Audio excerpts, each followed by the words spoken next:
bisanzwe bizi ko kutaryama igihe gihagije bibyara ingaruka zitari nziza ku mubiri, ariko se noneho kuryama igihe kirekire byo haba hari ikibazo biteye?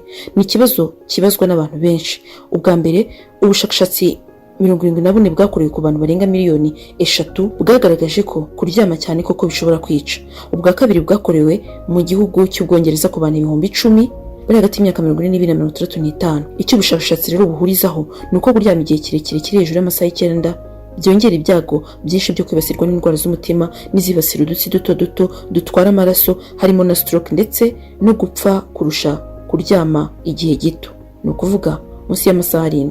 Kuryama cyane rero bivugwa ryari? Buri muntu rero bitewe n'ikigeragezemo asinzira amasaha atandukanye, bitewe rero n'imyaka ufite, icyo ukora ndetse n'ubuzima bwawe muri rusange, amasaha uryama arahinduka. Nko mu gihe rero urwaye cyangwa ufite stress, igihe uryama gishobora kwiyongera cyangwa se kikagabanuka.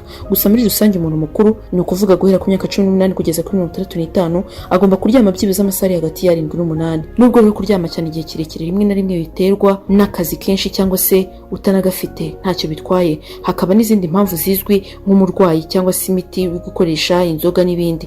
Ariko mu gihe ubona bitangiye gukabya, igihe cyose uryamye igihe kirenze icyo wari ugenewe kuryama, bishobora kuba ikimenyetso cya depression, kutangiye kubyibuha cyane, kuba se ufite stress zitandukanye zishobora gutuma udasinzira cyangwa ugasinzira cyane. Niba uri hejuru y'imyaka 60 ukaba ubona utangiye gusinzira cyane, ni ikimenyetso cy'uko ubuzima bwawe butameze neza. Gusinzira rero ni ingenzi cyane ku buzima, kimwe no kurya indyo yuzuye ndetse no gukora siporo kugira ngo ugorore umubiri. Niba uryama bisanzwe birahagije. Umubiri wawe iyo waruhutse biba bihagije, uraruhuka wowe ukaza kumva umubiri uragukanguye. Mu gihe urushye rero ruhuka, niba waruhutse ubyuke uve mu buriri ushaka icyo ukora.